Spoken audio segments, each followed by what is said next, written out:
아멘. 할렐루야. 우리 앞뒤 옆에 계신 분들과 인사 나누겠습니다. 잘 오셨습니다. 은혜 받으세요. 이렇게 인사하겠습니다.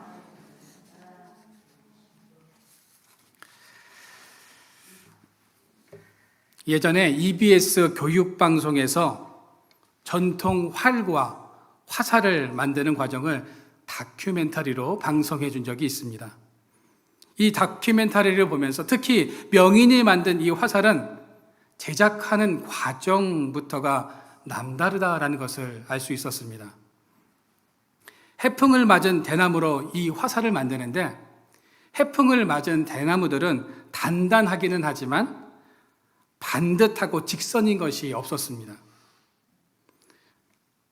사실 화살을 만들기에는 부적합하다라는 거죠. 그런데 그 굽은 대나무를 여러 번 불에 달구어서 곱게 펴는 작업을 수십 번 해야 명인의 화살이 된다고 하는 것이었습니다. 명품 화살을 만들기 위해서는 불에 달구는 과정이 꼭 필요하다라는 겁니다.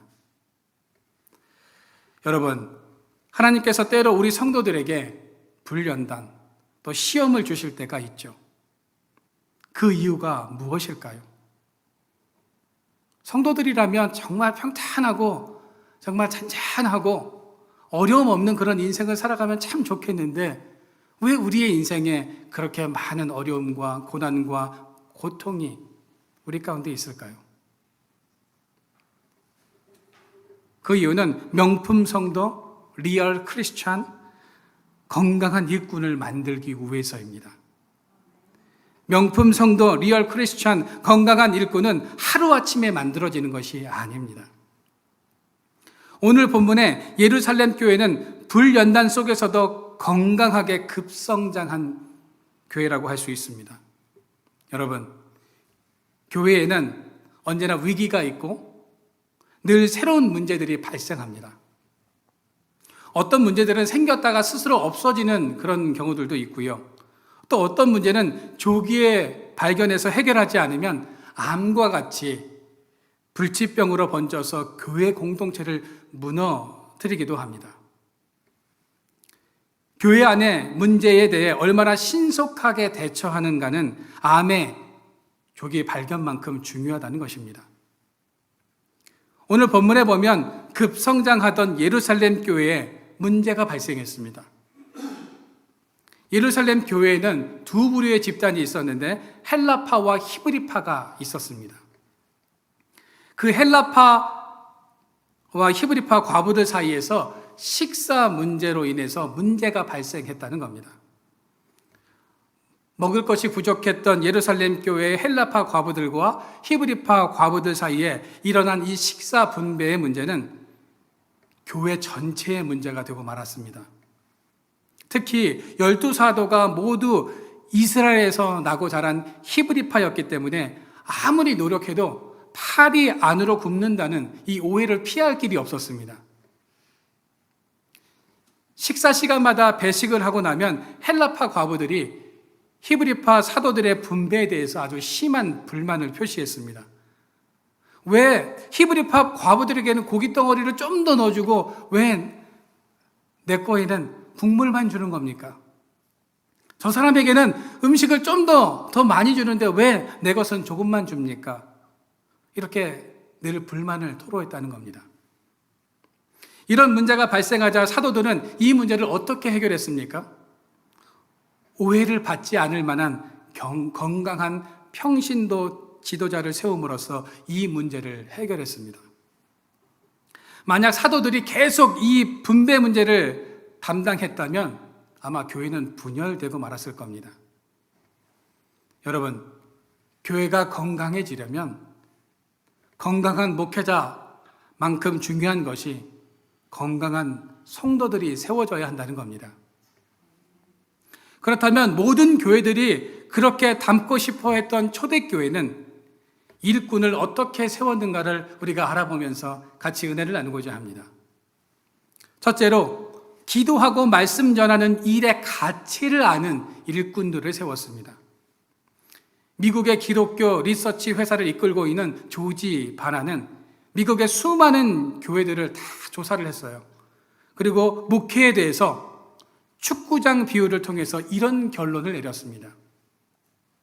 미국 대부분의 교회들은 마치 선수들은 모두 벤치에 앉아서 응원을 하고 감독이 경기를 뛰고 있는 축구 시합을 연상케 한다는 겁니다. 뛰어야 할 성도들은 감독에게 경기를 코치하고, 코치해야 할 감독은 혼자 킥하고 패스하고 슛을 해서 골을 넣는 실정이라는 겁니다. 담임 목사 혼자서 북치고 장구치고 모든 것을 다 하고 있는 실정이라는 것입니다. 이것은 큰 교회이든 작은 교회이든 동일한 현상이라는 거죠. 그렇게 슛을 해서 멋지게 한 골을 넣으면 대형 교회 슈퍼스타 목사가 되겠지만 대부분의 목회자들은 한 골도 넣지 못하고 운동장에서 쓰러져 비참한 최후를 맞이한다는 보고였습니다. 바나는 이 보고서에서 마지막에 미국 교회를 향해서 이렇게 외치고 있습니다. 제발 선수들을 운동장에서 뛰게 하라. 여러분, 이 보고서가 꼭 미국 교회만 해당할까요? 저는 한국 교회도 똑같다고 생각합니다. 축구 경기에서 감독은 전체를 보면서 조언을 해야 하고 선수들은 맡겨진 역할들을 감당해야 합니다. 그런데 오늘날의 교회는 목회자들이 혼자서 모든 일을 감당하다가 쓰러지고 만다는 거죠. 이 보고서는 목회자가 무엇에 집중해야 하고 동역하는 성도들은 어떤 일을 해야 하는지를 우리에게 잘 알려주는 내용이라고 할 수 있습니다. 그런데 아직까지도 목회자들은 많은 사역을 혼자서 감당하고 있다는 겁니다. 물론 개척교회는 어쩔 수 없겠죠. 작은 교회들은 또 어쩔 수 없습니다. 그러나 우리가 분명히 알아야 할 것은 사역은 혼자 해서는 안 된다는 겁니다. 저는 올리브나무교회 성도들에게 참 감사한 것은 제가 부탁드리고 특별히 뭘 이렇게 요청한 것도 아닌데 알아서 교회 일들을 참 잘 감당해 주신다는 겁니다. 주보를 알아서 저 밑에서 나누어 주시는 분들도 계시고요. 또 새로운 사람이 오시면 새로운 분들이 부담을 갖지 않도록 막 옆에서 말도 해주시고 자연스럽게 말을 걸어주시는 그런 분들도 계십니다. 또 피아노 반주만 해주는 것도 참 고마운데 알아서 저 마이크 세팅까지 다 알아서 막 합니다. 주일날 제가 막 이것저것 신경 쓸 것도 많고 하는 일들이 많다 보니까 반주자가 반주만 하는 게 아니라 뭐 마이크 세팅도 막 하고 그래요. 뭐 공식적으로 한 번도 감사하다는 이야기를 못 했는데 참 감사해요. 그런 부분에 대해서. 또 매일 간식을 준비해 주시는 그런 분들도 계시고요. 매주일 책임감을 가지고 방송을 열심히 해주고 있는 저희 학생도 있습니다. 저는 이것이 팀워크라고 생각합니다. 교회 안에서 이런 팀워크가 이루어져야 한다는 거죠. 출애굽기에 보면 이스라엘 백성들이 가나안 땅으로 가는 여정길 속에서 광야 생활을 하게 됩니다. 이때 모세가 혼자서 많은 재판을 하게 됩니다. 하루 종일 재판만 했습니다. 일어나자마자 재판 준비해가지고요, 해가 질 때까지 하루 종일 재판만 했습니다. 그 모습을 보고 장인 이드로가 무엇을 조언해 주었습니까? 각 부장을 세워서 재판을 하라고 조언을 해 주었습니다. 혼자서 재판을 다 감당하지 말고 백성들 중에서 능력 있는 자, 곧 하나님을 두려워하며 진실하며 불의의 이익을 미워하는 자를 모아 1000부장, 100부장, 50부장, 10부장을 삼고 그들을 통해서 백성들을 재판하게 하라는 이런 조언을 해 주었습니다. 지금으로 말하면 평신도 지도자를 세워서 재판을 하면 훨씬 더 효과적으로 재판을 할 수 있음을 조언해 준 것입니다. 평신도 지도자들은 모세의 일을 같이 나누고 모세는 영적인 일에 더 집중할 수 있도록 해주어야 한다는 것이 장인 이드로의 충고였다는 겁니다. 여러분, 제가 말씀드리고 싶은 것은 교회 성도들이 봉사만 하고 목사님은 기도만 해야 한다는 말이 아닙니다. 평신도들은 은사에 따라서 맡겨진 사역들을 적극적으로 참여해야 할 의무가 있다는 것이고요. 교육자들은 성도들을 위해서 기도해야 할 의무가 있다는 것입니다. 초대교회는 이런 말씀과 기도 사역의 가치를 아는 일꾼들이 많았기 때문에 부흥할 수 있었고 성장할 수 있었다는 것입니다. 여러분, 우리 교회가 지금보다 더 성장하고 발전하기 위해서는 하나님께서 우리에게 주신 은사와 사역을 회복해야 합니다. 말씀과 기도 사역의 가치를 아는 성도들이 더 많아져야 합니다. 그럴 때 우리 교회뿐만 아니라 한국 교회가 다시 부흥하고 성장하게 될 줄로 믿으시기를 바랍니다. 둘째로, 초대교회는 지혜가 충만한 사람을 택해서 일꾼으로 세웠습니다. 오늘날 우리가 회복되어야 할 것이 또 있다면 지식이 아닌 지혜입니다. 21세기는 지식의 평준화가 이루어진 시대입니다. 제가 예전에도 한번 말씀을 드린 적이 있는데요. 옛날에는 학력에 따라서 주어지는 정보의 양과 지식의 양이 달랐습니다. 그래서 저학력자와 고학력자의 지식에 아주 선명하고 분명한 차이가 있었습니다. 하지만 21세기에는 초등학생의 지식이 대학생의 지식을 앞서갈 수 있습니다. 어떻게 그럴 수 있느냐? 이유는 간단합니다. 지식을 쌓는 것이 아니라 검색만 하면 됩니다. 네이버, 다음, 구글 이런 거 막 검색해서 궁금한 거 올리면요 10분 내로 탁 답이 올라옵니다. 여러분, 지식은 검색이 가능하지만 지혜는 검색할 수가 없습니다. 왜냐하면 지혜는 축적된 지식 위에 부어주는 하나님의 선물이기 때문입니다. 초대교회는 놀랍게도 지식 있는 사람을 택하지 않고 지혜가 충만한 사람을 택했다는 것입니다. 여러분, 교회는 평신도 지도자를 선택할 때 지식이 있는 사람이 아닌 지혜가 있는 사람을 선택해야 합니다. 그래야 교회가 평안할 수 있습니다. 지식은 사람을 분열시키게 만들지만 지혜는 사람을 하나 되게 합니다. 그렇다면 지혜는 우리가 어떻게 얻을 수 있을까요? 성경 잠언 9장 10절 말씀해 보시면 지혜를 얻는 방법을 우리에게 소개해 주고 있습니다. 우리 말씀을 같이 한번 읽어볼까요? 잠언 9장 10절 말씀. 네, 시작. 여호와를 경외하는 것이 지혜의 근본이요.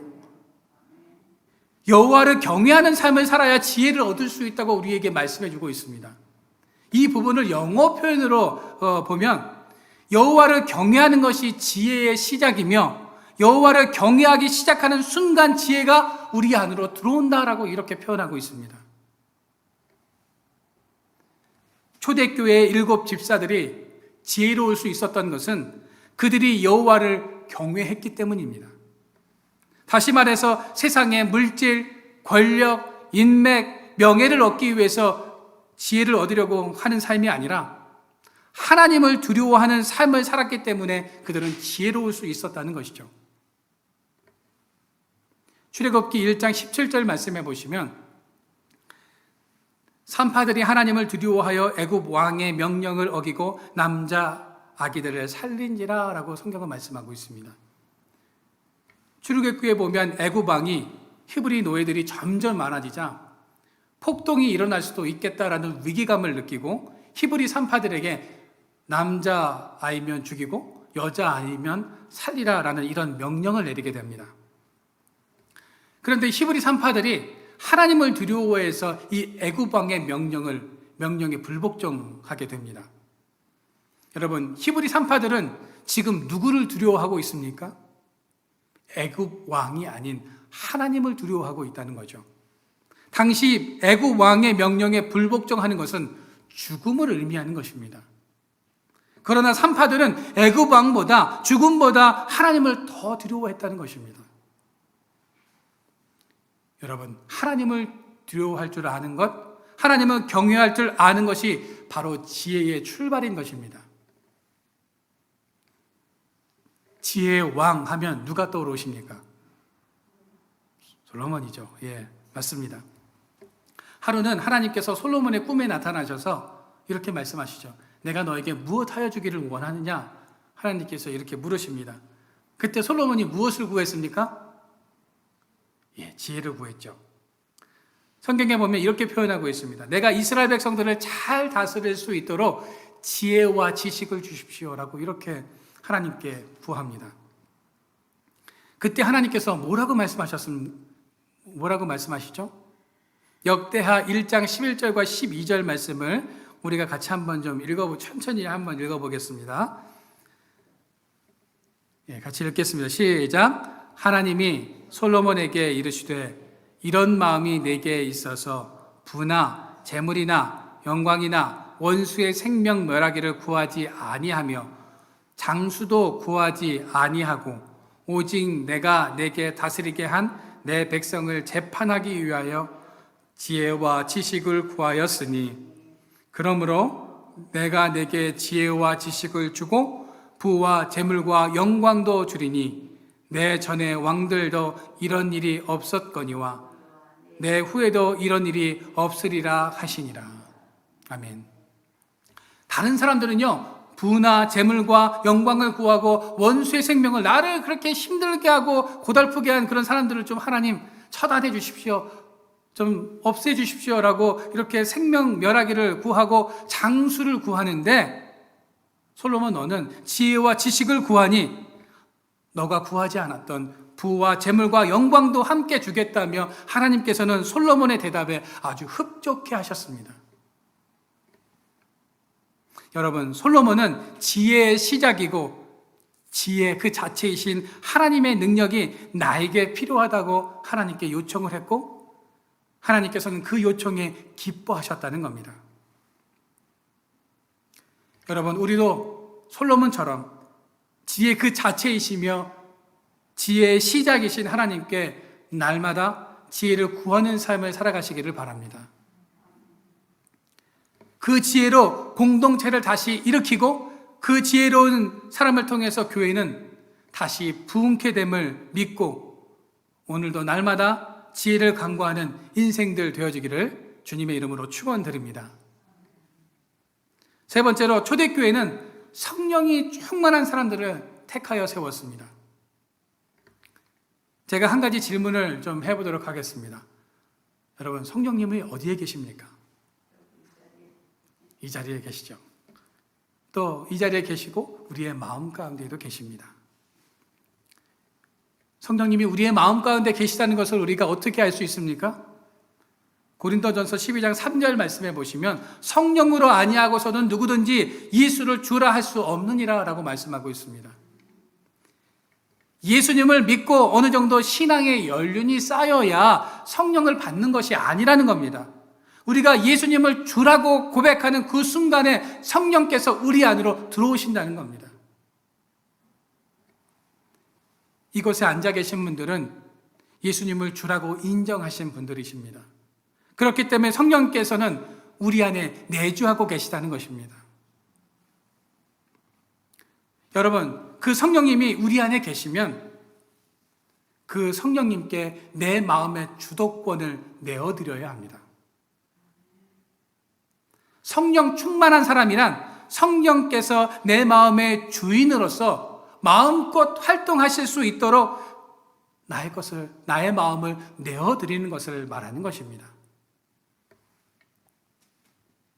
성령 충만한 것과 성령 충만하지 않는 것의 차이는 우리 안에 성령님이 계시느냐 안 계시느냐의 차이가 아니라 성령께 순종하느냐 우리가 불순종하느냐, 우리의 마음을 성령님께 내어드렸느냐 내어드리지 못했느냐의 차이라는 겁니다.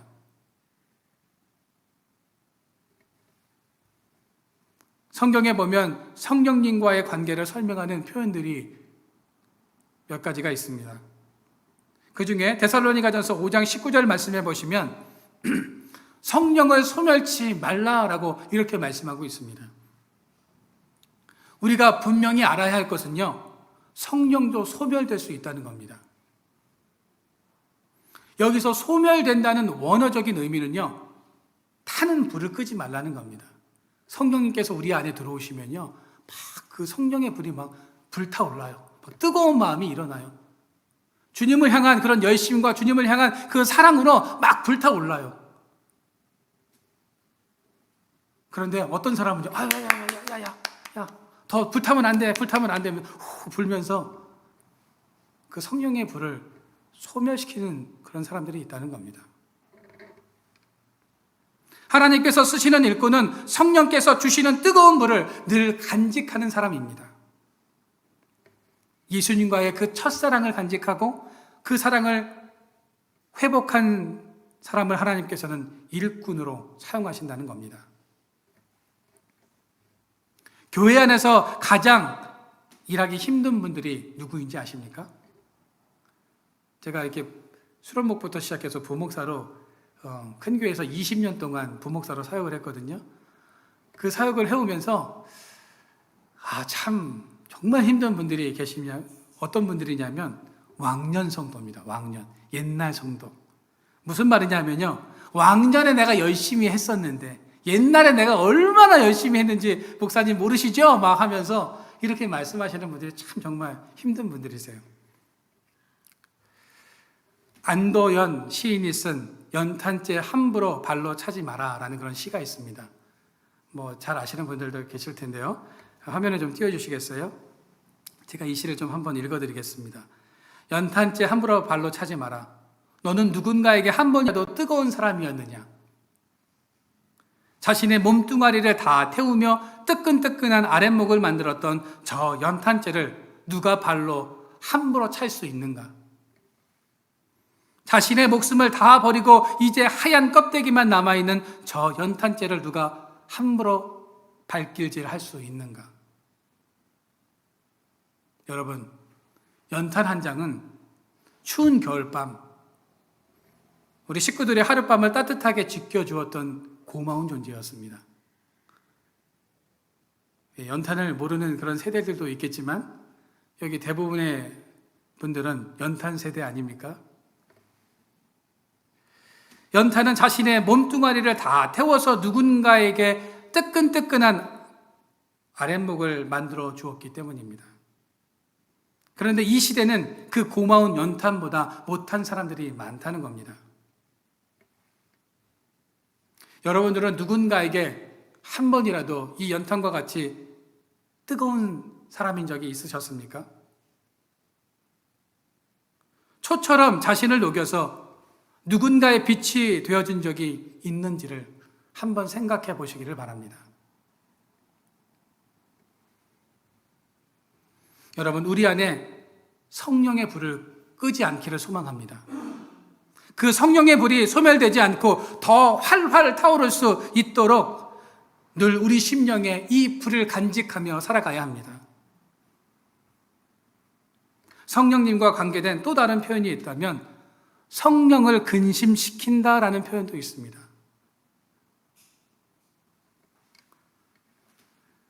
성령께서 기뻐하시는 일과 근심하는 일은 분명히 구별되어집니다.